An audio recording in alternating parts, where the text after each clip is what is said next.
everybody, it's Elizabeth Hamblet, and I am the founder of LD Advisory. I am hoping that we are streaming properly to YouTube and to Facebook.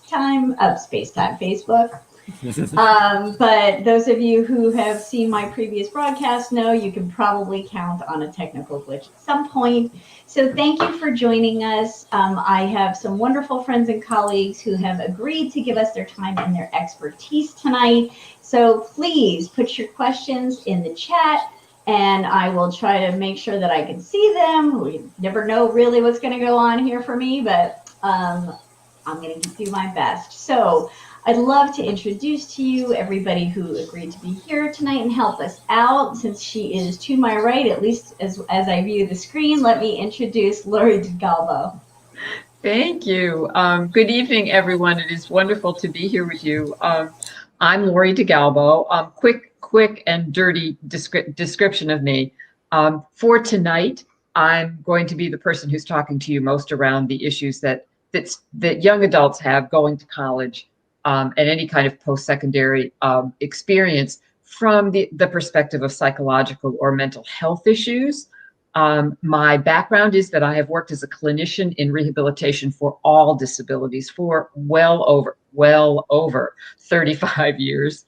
I now have a private practice. I teach graduate school at 3 universities. I spend a lot of time consulting with families, colleges, universities around making good matches if we can for young adults, and am delighted to be here just to hear your questions, your issues, and hopefully to give you some insights in how we can all together be helpful for young adults as they move on to that journey into adulthood. And before I let you go, why don't you tell us a little bit about what brought you into this work? Thank you. When I was working in public sector, I worked for the state of. I live in the state of Connecticut. Worked in the state of Connecticut as the consultant for the rehabilitation agency. During that time, my clinician job turned mostly to working with folks with cognitive emotional disorders. And so over time, what I realized was how important it is for us to collaborate well with making the transition for folks from post-secondary education from secondary education into post-secondary education and on to employment. It is a huge chasm. It continues to be for families, for young adults, for the institutions. And so I began to bring all of those groups together in Connecticut so we could have conversations, first of all, about the big issues, and then trying to put together a group of people who would help individuals as they move forward. And so I love that work. I love the individual work. I like the big picture stuff. I like working with families. And so when I left that after retiring and turned just to my private practice, I kept that and I just love it and am delighted to be here. Wonderful. Thank you so much. Next, appearing in order is Annie Tolkien. Hi. Thanks, Elizabeth, for inviting us tonight. I'm Annie Tolkien. I'm the founder and director of Accessible College. And at Accessible College, we provide college transition support for students with physical disabilities and health conditions. So that might be a student who uses a wheelchair or another type of mobility device, and also students with different types of health conditions like Crohn's disease, autoimmune disorders, POTS, Ehlers-Danlos syndrome, chronic fatigue, diabetes. I could go on, and any number of comorbid conditions as well. We also work with students with mental health conditions too. And the reason that we do this is because colleges provide varying levels of services and supports for students with disabilities. And I think we'll dive a little bit deeper into what that means tonight. But what we support students in thinking through is kind of the college search process, the things that they should be thinking about and considering as they transition to independent living. Also thinking through their health needs and medical needs and how that might, interface with some of the challenges that they might face in college, and starting to come up with some solutions and tools so that they can have a successful transition to college. And then thinking through the college accommodations process, because students sometimes students don't realize that it's really different from what they may have experienced in high school. And the college process is really contingent on students driving the entire process. So students have to be the ones to self-disclose, connect with the Disability Support Office, and consistently self-advocate. So Accessible College works alongside independent college consultants and high school counselors to make sure that students with physical disabilities and health conditions have the tools that they need as they're transitioning to college and going through that college search process. Great. Thanks so much. And tell us how you got into this work. Oh, right. The origin story.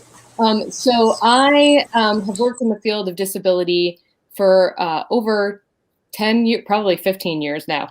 I started out as a project specialist at the Association of University Centers on Disabilities.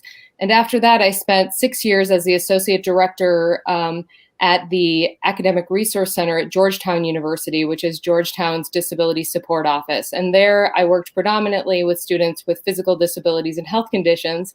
And one of the things that I noticed was that many of these students were coming into Georgetown without really having a full understanding of what their needs were and how their needs may have changed from high school going on to college.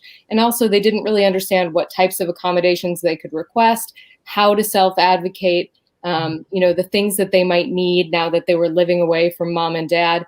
And so that's where I got the idea to start Accessible College. And after working at Georgetown, I also worked for the Department of Labor doing disability compliance, ADA compliance for Job Corps centers across the United States. And I've been doing Accessible College full time for about 3 years now. So, and it's going strong. So yeah, happy to be here.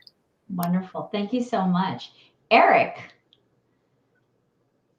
Thanks for inviting me, Elizabeth, and nice to join the panelists. And hello to Belinda, Catherine, and Suzanne. We already have questions in the chat, so I'm going to keep it really brief. I would be happy to just jump right to the questions, but if you want me to say a little bit myself, I can. So I'm a clinical psychologist by training with over 30 years of experience in the mental health field.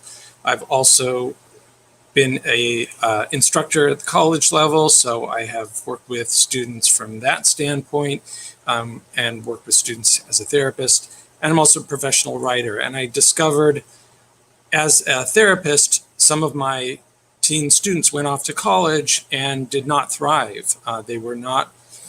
They did not go to colleges that had the supports they needed. They weren't college ready. And I thought there's got to be a better way so that students can stay in college and progress and graduate and have a successful experience. And I discovered the field of educational consulting and I got completely hooked. I love being a therapist, but I love being a consultant even more.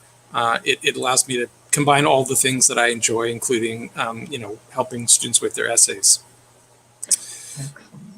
So do we want to start addressing the questions since they're starting to pop up? I would love that. That's why we're here, right? So go ahead, Eric. You want to pick one? So the first one from Catherine was resources for LD students with psychological issues. I've actually done a bunch of presentations recently on mental health and neurodiversity in college. So you can find some recorded webinars on my website, on the media page of topcollegeconsultants.com or on my YouTube channel. And it's a big question. Resources, Catherine asks, resources for LD students with psychological issues, accommodation, services, etc., or even general advice. I'm sure Elizabeth and Lori could speak to that as well. Well, I think go ahead. Well, there's so many angles to kind of approach this from. One is that it's important to distinguish between accommodations and services. So if you just go to admissions events, if you just go to the tours and the information sessions and you ask the admissions folks, hey, I have a child with ADHD or dyslexia, what do you have? How is that going to work out for my child at your college? They'll say, oh, we have other students with those diagnoses. We can provide all these accommodations. And that's great. But that's also a standard thing that any college can provide. And it's important to sort of know what else your child might need and whether that's available at that particular college. And some colleges have additional services such as learning support programs, which may involve an additional fee. Most colleges do not have those services. So it's important to sort of know the range of things that are out there and, of course, what your child needs. Same thing with mental health. Most colleges provide some amount of free counseling, but the quantity and quality that can really vary. Who's providing it, how many sessions are available, and so on.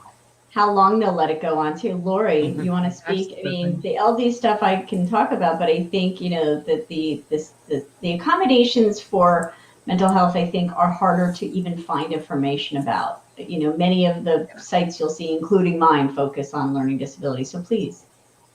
Right. I think that one of the dilemmas that we have is that so often parents will come and incoming students will come to the college and state their disorder, which is important.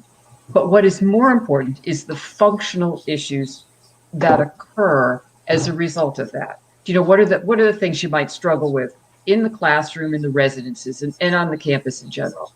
Because honestly, the functional issues that folks have are not disability specific. So, for example, if you have anxiety or you have difficulty kind of getting oriented to a new environment, honestly, that's very much common across cognitive disorders, across physical disorders, across all of us when we go to a new place. And so, what I urge families to do is to, when they think about the student and the student thinks about themselves, to think about what are my strengths. And where would I need support? In what areas? Mm-hmm. And then when they go to the colleges, look for those supports, mm-hmm. as opposed to looking at the list of some colleges go, look what we do for folks with anxiety.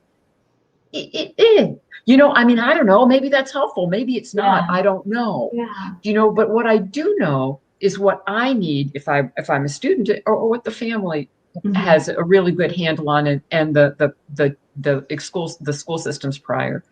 And so I always try to help individuals look at what are my strengths, mm-hmm. where might I need help, which is process, which is an accommodation, right? Mm-hmm. It's an accommodation to help me learn better and be more functional. And then go in and say, these are the issues. Right. And then colleges can decide. They can say, yes, we might have some supports and we might not. And counseling centers are great. I mean, God bless them. They're great. But they don't do accommodations for what? Learning. And that's what occurs on colleges. Colleges are learning institutions.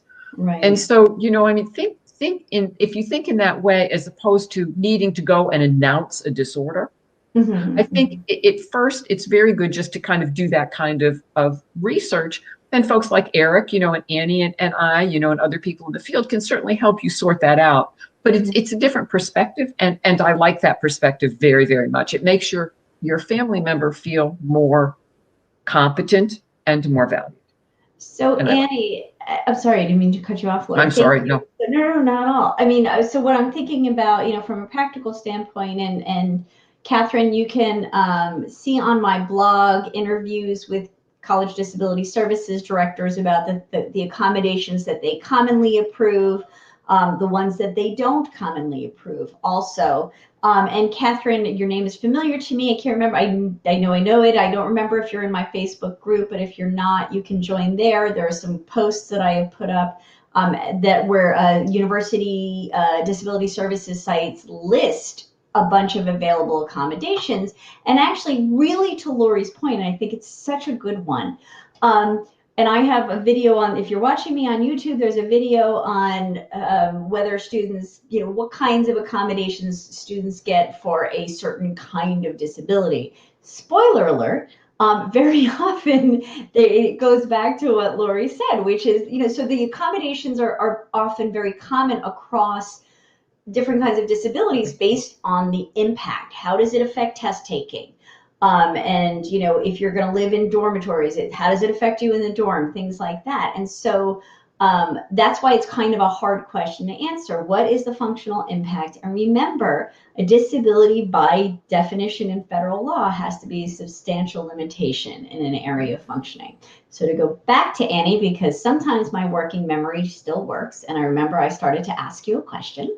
I think sometimes when it comes to psychological disabilities, what I'm seeing in my Facebook group is questions about housing, and that is not part of my job at all. And Lori, if you can speak to that too. And so I don't know, Annie, in your job at Georgetown, whether you reviewed requests for singles, particularly, which are often a hot topic. I did, Elizabeth. In fact, Uh-oh. Oh, is this something you folks discussed already today? I mean, I was the person. So this is kind of an interesting thing that people should know about disability support offices.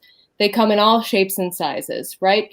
And so you might have a disability support office staff for, an undergrad population of 7,000 to, 7 to 10,000 students of like 4 people.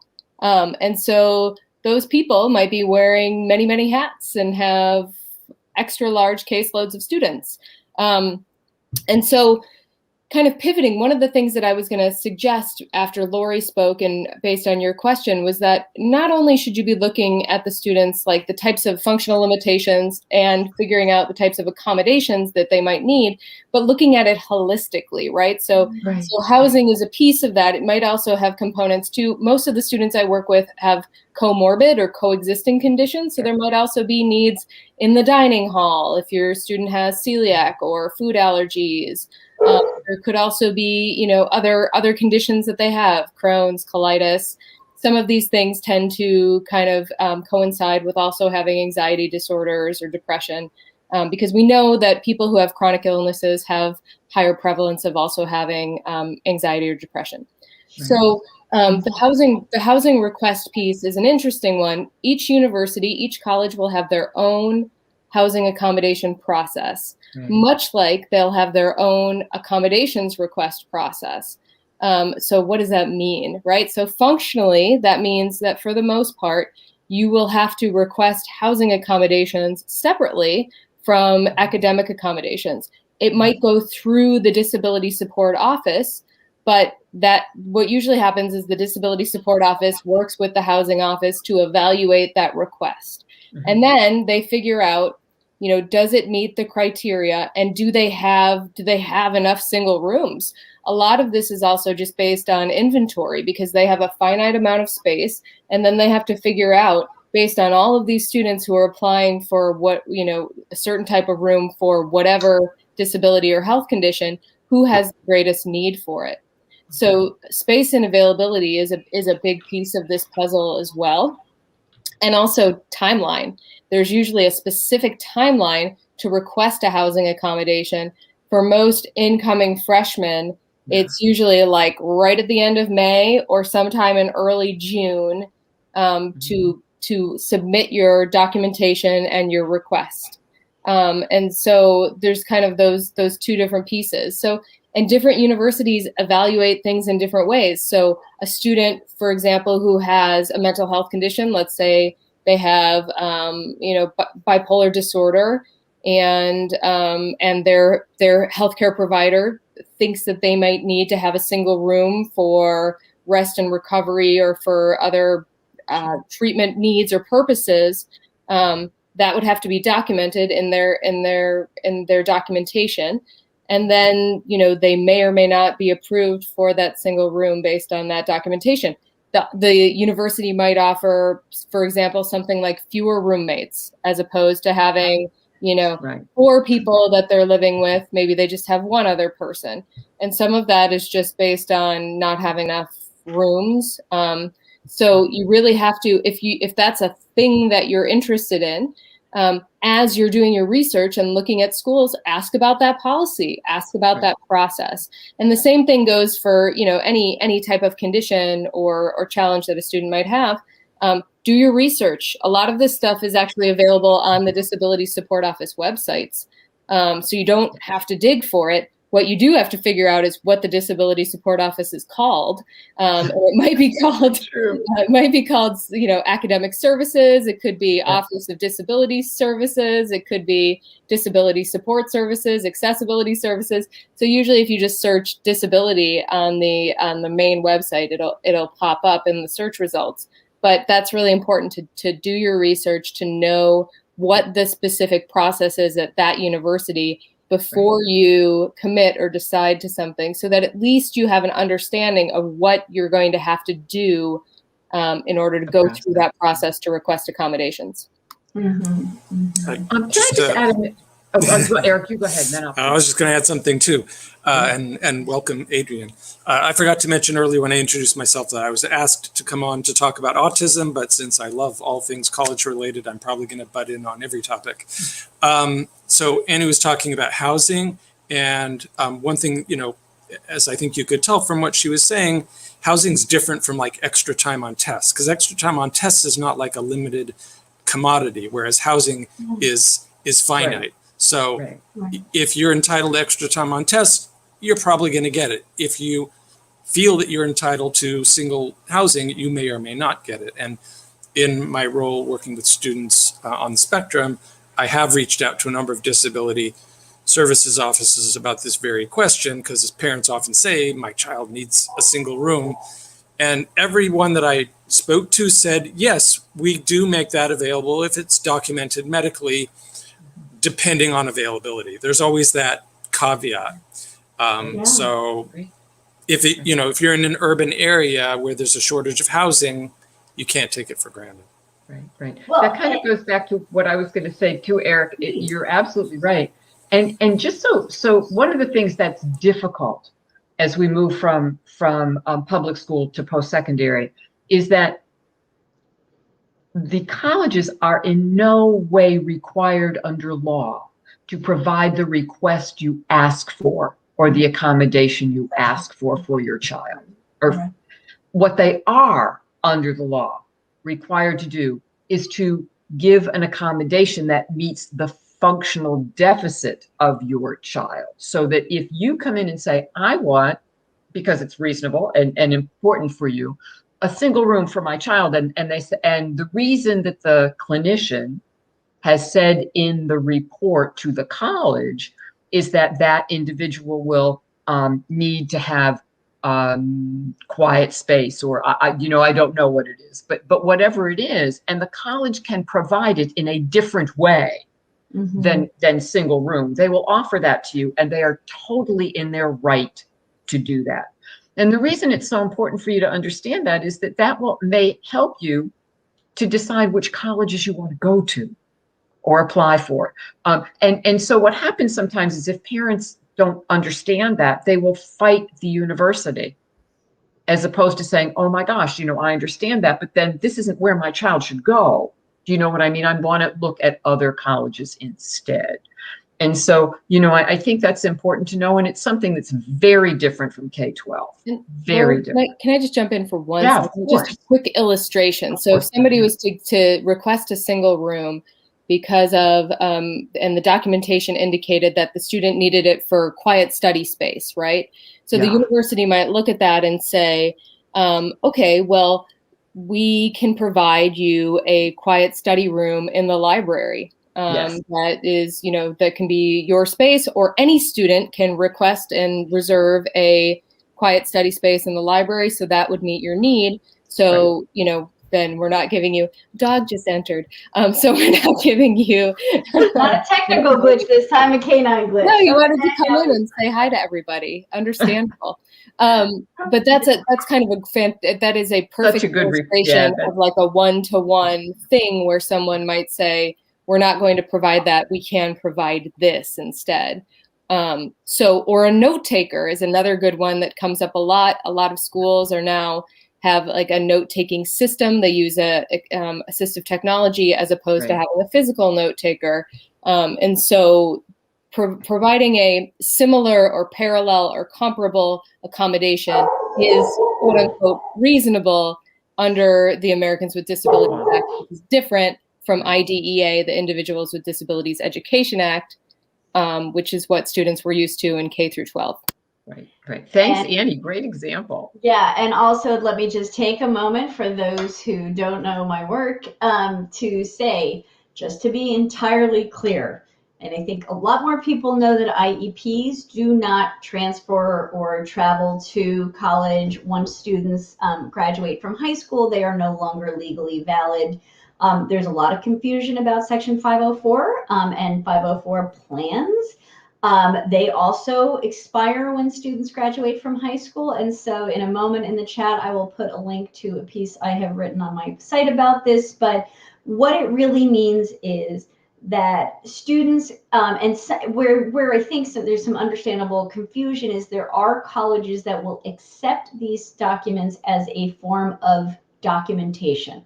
So they will look at it to help support a student's request for accommodations. And I think I think in situations where students end up getting approved for the same accommodations they received in high school, sometimes they walk away with the mistaken impression that that means that the college is following their 504 plan or their IEP. So if you are a parent who is being told by your school district that you should move your student to a 504 plan senior year of high school, I hear this all the time, because the college will have to find it and follow it, that is absolutely not true.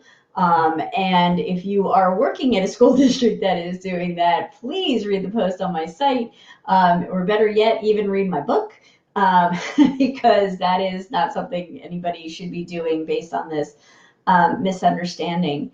And thank you, Annie, for making that point about the fact that a lot of times, at least for my end, and I don't do housing in my job, but the learning disabilities and ADHD piece of asking for singles so students can study in a quiet space. Every time this question comes up in my group, my colleagues who are disability services directors say exactly what you said, which is rooms are actually not meant to be for studying. Colleges don't think that you should be studying there. And so that may be your choice, but that is why there are giant libraries.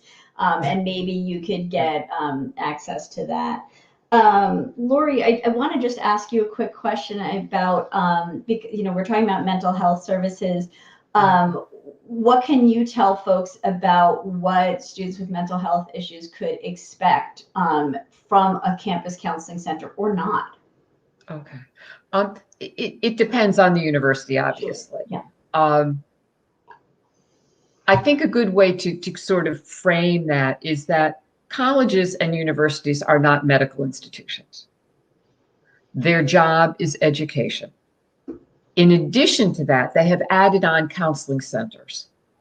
Generally speaking, counseling centers are there for individuals on campus who need what they call specific counseling around their life and environment at that time. So if you have trouble on campus, if you're having difficulty in school, that's what the counselors are for. Mm-hmm. Most colleges are smart enough, if someone has a significant mental health issue, to either have that individual continue therapy with their own therapist, or the college has really good connections with clinicians in their area to do the clinical work. Mm-hmm. Colleges have to, let me say this, it is wise legally for colleges to have a firewall between counseling and clinical treatment. Mm-hmm. And most colleges are smart enough to do clinical treatment through a clinical treatment practice, or to have the individual continue with their own clinician.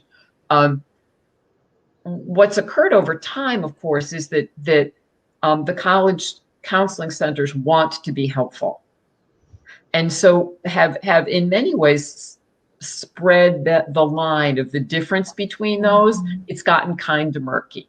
Yeah. I think one of the things for families to think about is what is the best way for your young adult to ensure their health, their mental health. Mm-hmm. And it may be to continue with their own clinician virtually, because heavens knows telehealth has just found its way in COVID. Everybody has telehealth. So that can be helpful. Yeah. Or I always suggest when I'm working with families to have their clinician contact a clinician in the arena or the geographical area that the student will be going to, and to make that connection. And then that person can connect with the counseling center. I think that sometimes we get confused by the fact that counseling centers in college will do exquisite treatment, and they really don't. That's not to say that some of the colleges with medical schools don't, because they do, but you'd have to be really careful. And I just urge you to be very, very careful with the mental health of your young adult, which I'm sure you are. Sure. So Elizabeth was talking about what does and doesn't transfer on that subject of mental health. Families might assume that their current providers will transfer because of telehealth, that, hey, we've been doing telehealth during the pandemic. Our child's going off to school. They can continue telehealth. That may be true if it's in the same state. Correct. If your child's going to another state for college, all bets are off, because clinicians are licensed to provide counseling or therapy or treatment to clients or patients who are located in the state where they're licensed. Right. So if your child goes to another state, they may need to find a new provider. Right. Yeah, absolutely, Eric. Great point. Thank you. So Susan, or Suzanne, my apologies, says first year wasn't successful. COVID, anxiety, sure, disability services, not reaching out enough, and student not advocating. Student is on academic suspension. So it's not clear. And if you're still there, Suzanne, let us know whether, that means that your student has to take a certain amount of time off. The follow-up question is, how can we make sure for better transition and positive experiences? So I'll throw it out to all of you. I can go. This is a situation that I've dealt with. So one of the things I guess I would wonder about this student is, have they sought out like academic support or coaching? Sometimes colleges actually provide one-on-one consultations for academic support or coaching for things like time management, study skills, strategies, things like that. And some colleges, you can actually meet with someone, either in person or virtually now, once a week to check in and see how things are going. It varies from school to school. So maybe having a structure, because usually academic suspension means that they now have to get GPA for the next semester in order to stay in school. And so maybe having some structure where they have more touch points could be helpful. If the college doesn't have that, there are private organizations, companies that provide that service and support for students with learning disabilities, ADHD, and autism. We can throw some names or ideas in the chat box. I saw Eric nodding, so he's also aware of this too. But a coach or an academic coach or a support system in that way could be a really valuable tool to help that student kind of have more consistency in their life. So it might be worth kind of seeking that out. Also, it might be valuable for the student and the parent to connect back with the Disability Support Office to talk about what their experience was this past semester and what they hope to change for next semester. Maybe if the Disability Support Office knew, they could put a little note in to reach out to that student, every 2 weeks or so and just ask how things are going. Now, that doesn't mean necessarily that the student will respond or that the Disability Support Office will be, able to offer any more substantive support, but it could just be another touch point and a valuable resource for them. Because a lot of times there are a ton of resources on campus that students aren't taking advantage of. Writing centers, peer tutors, etc. And so finding out what those things are for the student could be really helpful. So she has followed up by saying coaching was provided, but student was not formally informed and so did not take advantage. Private coaching was hired as well. I mean, look, sometimes I feel like the wet blanket in these discussions because, we talk all the time, amongst ourselves about, where the floor is sort of in this field. And so if you look at what colleges are required to do, it's pretty minimal. Essentially, we have to put somebody in charge of the disability process of reviewing and approving accommodations and of coordinating those. But, as far as doing things, I've more than 20 years in this field. I've worked at 3 universities, and every place that I've worked, students have asked for certain kinds of supports, like one-on-one tutoring or meetings once a week with a learning disability specialist. And the challenge is, for those of you who are not familiar, and again, this is an LD ADHD resource, so I apologize, with the K&W guide, lists all of the fee-based services for learning disabilities, ADHD, and now there are more and more programs for autism spectrum disorder, and I believe Eric actually has a list of those on his site. Do I remember correctly? Yes, I do. So, the challenge is, I think, especially, when families are accustomed to a certain level of contact from the institution coming back at them, that's just not what we're required to do. And so many colleges just simply don't. And so I had a parent reach out to me recently and say that their student had fallen through the cracks.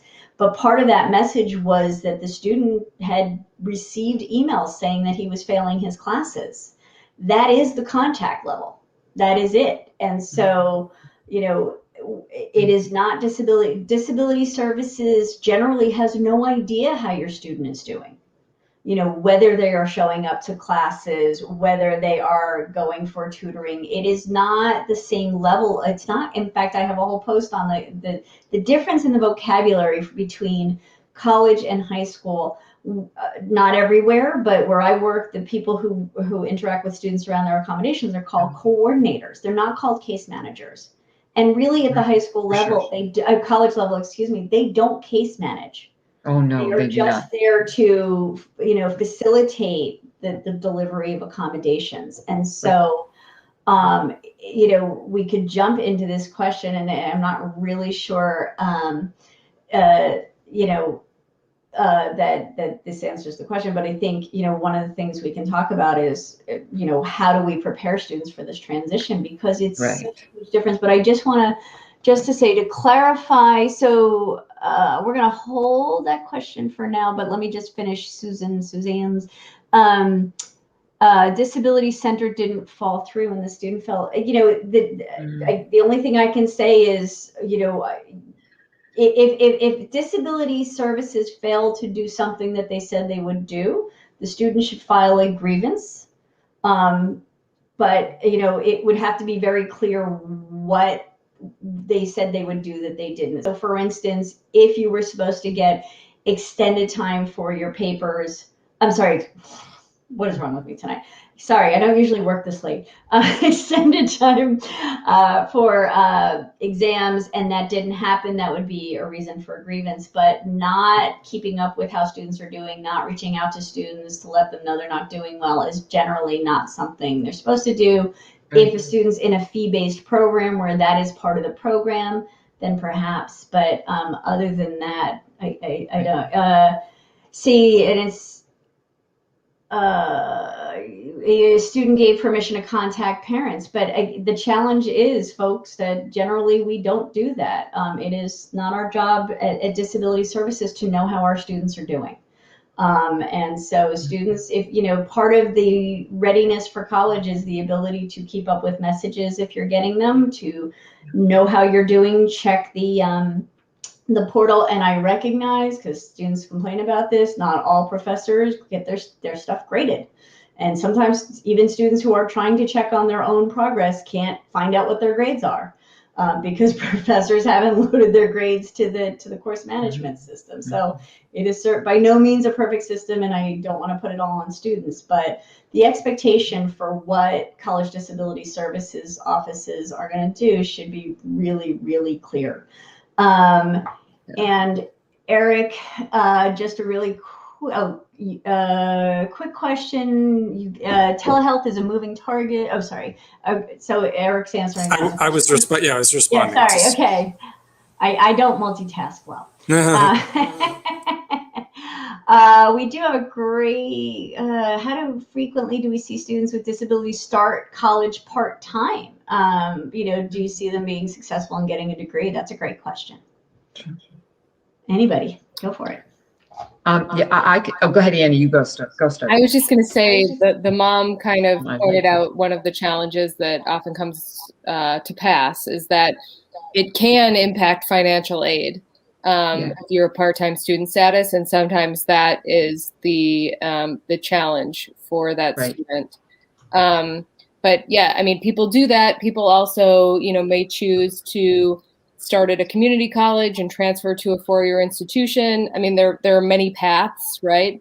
And sometimes it's just about exploring what options or opportunities might be a best fit for that student. You can even, if your student's in high school, you can even take like high school summer programs or courses at a local community college or at a college to see like what that would be like, what the academic rigor is like, what life on campus is like. Sometimes that's really helpful for students to do prior to actually starting college, just so they can get a sense of what to expect. Yeah, I would have said the same thing. I think it's very important to think about not which is best, but which is best for your young adult. We all learn differently. We all cope with the rigors of newness differently. So whatever way it works for them is going to be fine. There's no foul in starting in any way, as long as it's the best way for you, the individual, for that person. And we know that more and more now because so many folks are taking different pathways into, ultimately employment, and so all of that education stuff in the meantime. Lori, you just said something that I think is kind of a nice segue into a question I had wanted to ask you, because you talked about, adjusting to the newness, and, college is a new environment for everybody, but sometimes a student's disability, means there are additional impacts and additional changes. So, what are some things that, students might need to learn about this new environment? We've spent a lot of time talking about how little you can kind of expect from disability services, frankly. And by the way, and many of my colleagues are watching or hear this later, disability services do a huge range of things. And so I want to be really careful about the way I say this. Shouldn't work past 8 o'clock. So we do a huge range of things, and I can't speak to even all of them. But what I mean is, as far as our responsibility to looking after students' progress and their well-being, those are things we really don't do generally. Students who need mental health services are expected to deliver themselves to the mental health. Those who need physical, go someplace. So that is something we need to keep in mind. And so Lori, I know you and I in our email were talking about manifestation determination. Yeah. So let me go around, and I'm doing this like you guys can see what I'm talking about. But let me start with Lori, then Annie, then Eric, about what are some surprise things that you think families need to be aware of so they can start the preparation for college? I think for me, the two things that come up so often is the difference between the fact that in high school folks get modifications, and in the adult world, including college, that does not happen. They get accommodations. Accommodations are the process of learning or living on a campus. Modifications change the content. So in high school, they actually change content of learning for some folks so that they can learn less and still move forward, because that's in their wheelhouse. In college and in the rest of the adult world, we don't modify. When things have to be done, they have to be done, and that is just that. And you have to make that bar. But how you do it is what counts, and that's the accommodation. And by that, we mean things like, how do you learn best? Do you learn best auditorily or visually? Is it better for you to actually meet with me individually or in front of the class? All of those things. And how is your living environment best? And so I think that one of the things that's most difficult is that high schools, God bless their souls, public schools, do a boatload of modification. and not much accommodation. And so when students and families move to college and the colleges say, well, what can we do to help their learning? The response is often, well, they can do less work in this environment, not in those words, but that's not going to happen. And so that's the first thing. Think so much about what's the best way for your family member to learn? What's the best comfortable way for them to be on campus? What's the best interaction? What are the best environments? Is it a big school? Is it a small school? All of those things are vital.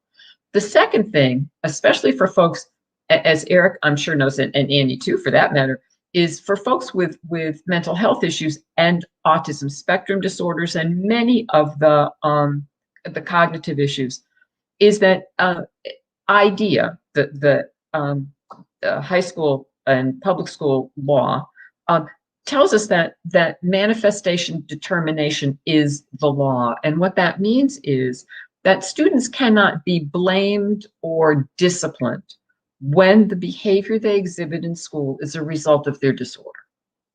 And that's true all the way up to the time you leave high school. When you leave high school, that drops away. So when you go to college and there's a behavior code, it doesn't matter why you violate that. It doesn't matter if, for example, you're having a very difficult moment in terms of your major depression or a psychosis or schizophrenia or whatever, and you decide that you throw over a chair in the classroom, let's say, because you're distressed versus you're just mad, and you don't have a disorder. The college is going to treat you in the very same way.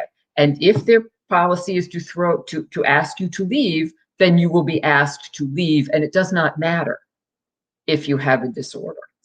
What the colleges can do, which is real, and most will, I will tell you, is that if you then come back and say that was a result of my disorder, that they may well take you back when they wouldn't take another student back. But so that loss of manifestation determination from idea to the ADA and the Americans with Disabilities Act, as Annie alluded to, is the adult disability law, is profound. And so we need to understand that. And one of the things we need to understand why it's so important is because it helps us to decide what facilities, what colleges, what secondary, post-secondary education sites are best for our individual. What are the behavior codes? How strident are they? All of those things are really, really important to understand. So those are the two things that I find families are like, what? I just didn't know. And believe me, high schools don't explain that for a variety of reasons. I think a lot because they don't even think about it, So that's my thought. Next. I can jump in. I just, Lori, that was such rich information. And I think, for me, I work predominantly with students with physical disabilities and also with students with chronic health conditions and mental health conditions. So in that work, some of the things that come up a lot are just the preparation pieces. So learning how to self-advocate. So actually making sure that your student is a part of those IEP meetings, a part of the 504 meetings, knows how to make their own doctor's appointments, knows how to create and maintain a calendar and a schedule for themselves. Medication management is also another big piece of this, making sure if you, mom or dad, are the ones who are doling out medications every morning, making sure that your student starts building strategies to be able to do that independently. Yeah. Some of the independent living skills are often not there when students get to college. And that's where students experience a lot of challenges because they run out of medicine and then they're like, I didn't know how to do a refill and then I forgot about it. And then now it's 3 weeks later and I failed the midterm and the toothpaste is out of the tube and I can't get it back in. And so making sure that your student has those life skills that they're going to need to be able to live independently, and starting to work on that as early as possible in a measured way, right? So like you're not trying to cram it all in the month before they're leaving for college, but starting a little bit earlier so that if things don't go as planned, and maybe you're doing it alongside your mental health provider or with support from a counselor, but that way, if things don't go as planned, they're at home, they're still in a supported environment, and you can figure out what went wrong and figure out what modifications to make next. But those self-advocacy skills and independent living skills are critical for students to have in place. And so starting to work on those things early is going to be hugely helpful to them. For sure. And Eric, before you get started, I want to say one thing I see often is that students with autism spectrum disorders are very academically capable, but there are some other challenges that perhaps you could speak to. Yeah, well, what you're alluding to, I think, is the difference between being college capable and college ready. It's a really important distinction, and the culture, I think, often is so focused on being academically proficient and competitive to get into college that there's less focus on whether the student can successfully make it through college. So if your child is currently taking challenging courses, let's say honors, AP, IB, dual enrollment, and they're doing well, getting B's or A's perhaps, there's an excellent chance that they're going to be college capable. And this is something that, the high school counselor can also assess. They will be able to handle college level academics, but, to Annie's point, there's many other aspects to being college ready. There's many other skills you need other than being able to handle the academic level of difficulty in college.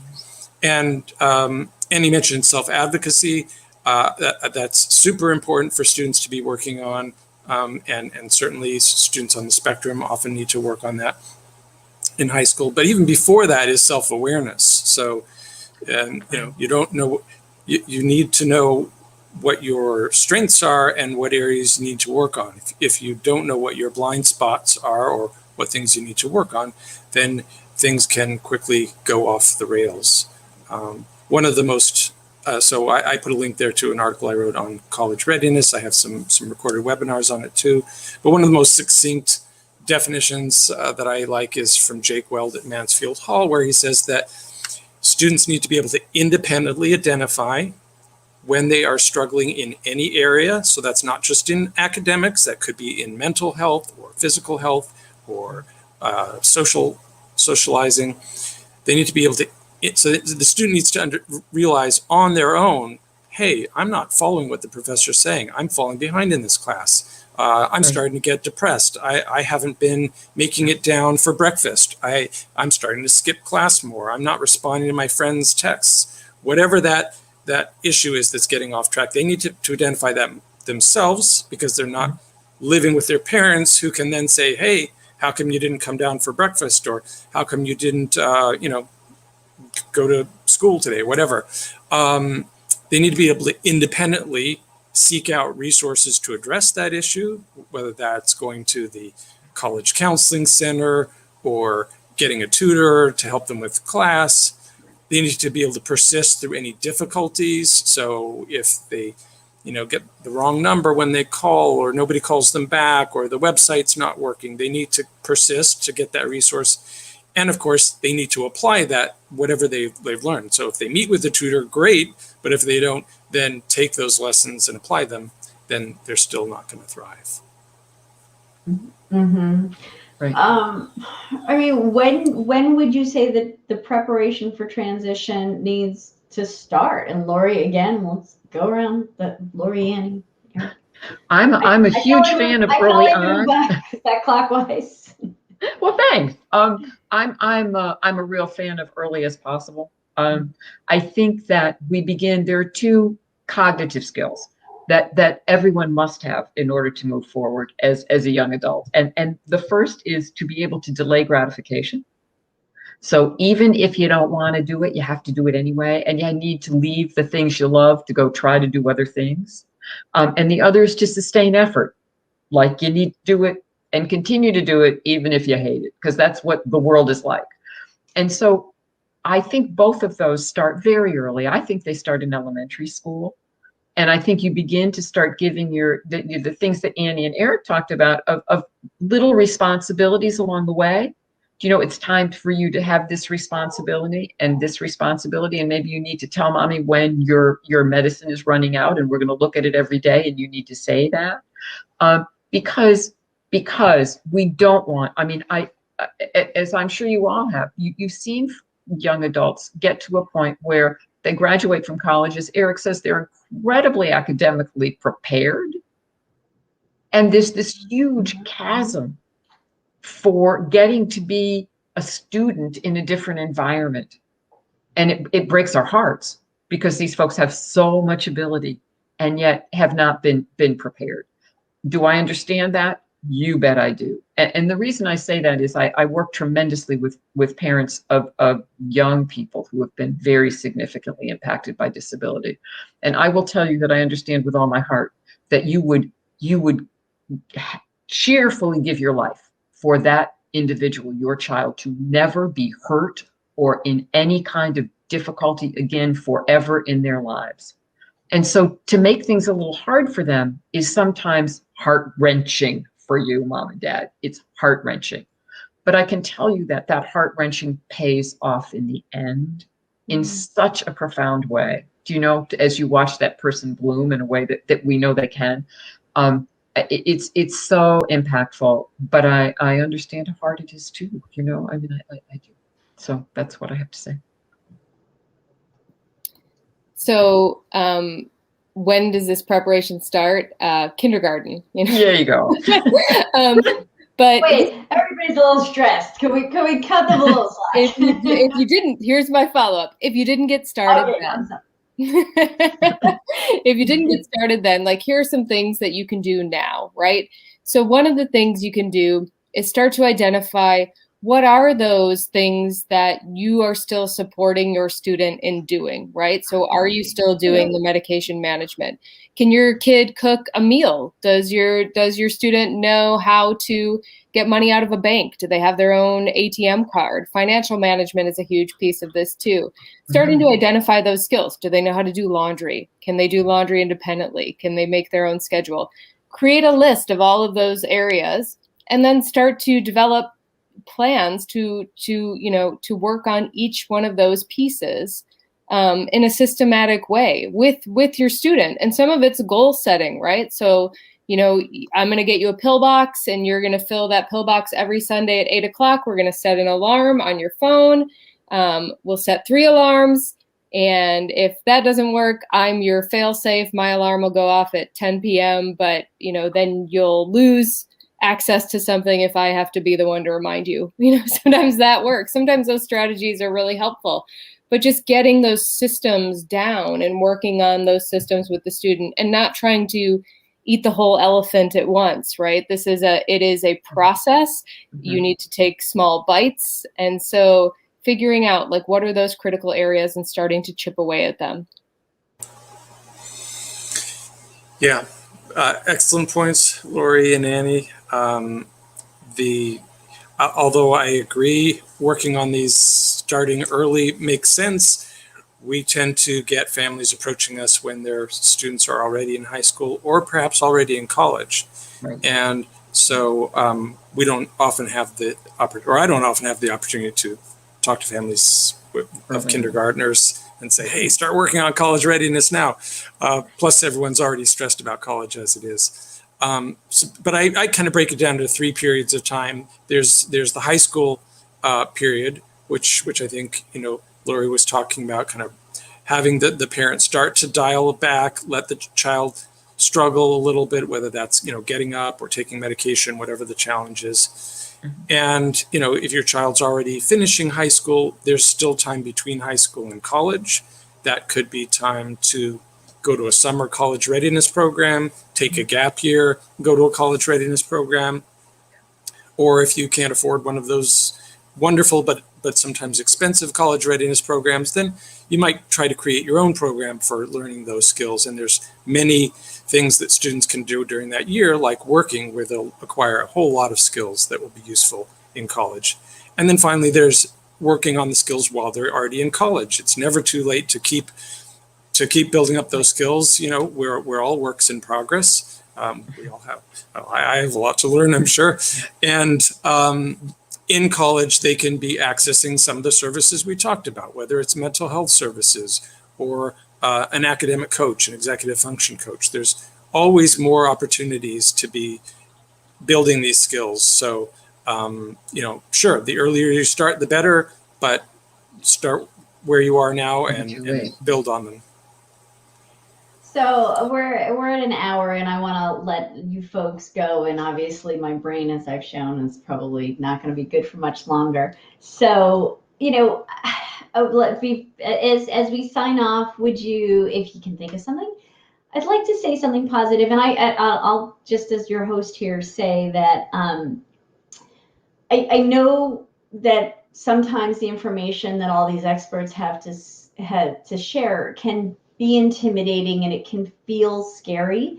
And, you know, we are here to try to help educate you and to empower you. So, you know, it can be hard to hear some of this stuff, but I do think that learning about it is, you know, your first step toward preparing for it.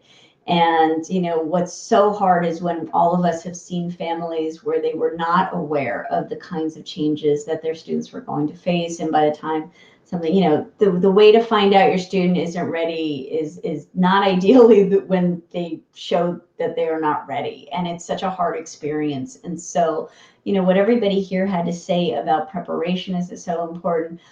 Look, you know, again, back to my bailiwick, we know with ADHD, these kids are generally 2 to 3 years behind maturity wise. I've had this conversation a few times in the last couple of weeks about how the United States is one of these countries that is kind of unusual in sort of shoving kids to college right after high school. And, you know, I think, as, you know, in the 20 years I've been in the field, what neuroscientists much smarter than I am have learned about the development of the brain and when it finally matures has been really mind-blowing. And I think, you know, I'm starting to hear more colleges putting in academic mentors and academic coaches and things like that, perhaps in response to this. And so I think that knowing what to expect can empower you folks to start helping your student get ready. You know, Lori said something so beautiful about how painful it is as a parent to watch any child struggle. And, you know, you do have to make a judgment call about what is worth putting them through. I was just listening to an interview with Russell Barkley today, you know, about, you know, not sacrificing a relationship with your kid on the altar of school. And how important is, you know, that to a student's future. And that's a hard thing to say. And I know there are lots of situations where that, you know, that's a very cavalier thing to say, but I think there's just so many considerations that go into it. And so just because your student is not ready straight after high school doesn't mean they're not going to go. And sometimes waiting that year can be a year to mature and a year to develop those systems that we're talking about. Starting at community college can be a great way to sort of, you know, take that next step while the home environment is still providing the structure, you know, for all these different kinds of kids. You know, the structure falls away at college, but you are still providing it at home. And that's a really nice bridge to the next place. And so, you know, keep your mind open and, you know, hear what your kid is saying in whatever way it's being communicated, I think is probably the way. You know, some smart people say something like behavior is communication. And sometimes, you know, we're not catching it. So again, with that, Lori, if you anything positive, you know, you want to leave people with, and how they can get in touch with you, everybody. Okay. Positive thing. I will tell you that every person on this earth, including your wonderful children, have their own very perfect gift to share. Please, please, as you move into this process of going on to post-secondary education, please think of their strengths first. Please think of what they can give this world. That's most important. The other things you will build in and they will learn, and you will do fine. What they need from you is knowing that they're so precious for this world. We all are diminished if everyone does not share their gift, and your children, your young adults have that gift. Please celebrate that. My contact information, I have a private practice, and honestly, I work primarily by word of mouth, which is why I'm not on, as poor Elizabeth knows, any kind of Facebook kind of experiences. So here is my email. It is LD, as in it's as you can see, it says Lori DeGalbo. It's DeGalbo without the I. It's DGALBO at AOL.com. Lori, My phone okay number for is, me to put this in the chat? oh, absolutely, yes. Okay, And my phone number is 860-841-7212. Give me a call. Send me an email. I'm here. I'd be delighted to chat with you. And thank you for letting us come into your homes tonight. That's just lovely. I don't know how I top that positivity, but to say that you can do this, and we have so many great resources that are available to everybody. So just tapping into those support systems and resources. And I see through all the chat, like a lot of people are engaged in the Facebook groups and finding their way through connecting with other people who are in similar situations. And sometimes that's what this is about: finding your tribe. For parents too, that support system can be huge. And then for students as well, finding your tribe on a college campus can be really, really, really wonderful too. And so I guess that's my positive piece. And if people have students with physical disabilities or students with health conditions that are navigating the transition to college, you can find me on my website. It's www.accessiblecollege.com. I'm on Facebook, I'm on Twitter, I'm on LinkedIn, I'm on Instagram. So you can find me on all of the social media, and I'm happy to chat. My contact information is down at the bottom of my website, so you can call me, email me, get in touch. Annie is indeed found everywhere. So I don't think I can top what all of you said. Those are wonderful comments. You can find, there's my email, eric@topcollegeconsultants.com. You can find my website, topcollegeconsultants.com, or connect with me on LinkedIn, like my Facebook page. So in addition to all those great comments, I would say, know that there is a lot of help and resources out there, and you might have various concerns or hesitation. Maybe I don't have the money to hire a private consultant, or I don't live in that area, or whatever it might be. I mean, some of us provide services to students worldwide, but there's so much information, available, whether it's through webinars, events like this. There's lots of free information out there. And there's so many resources at colleges that students unfortunately don't always take advantage of. We've alluded to some of them, like mental health counseling, which is typically provided for free, accommodations and guidance from the disabilities office. There's frequently free peer tutoring.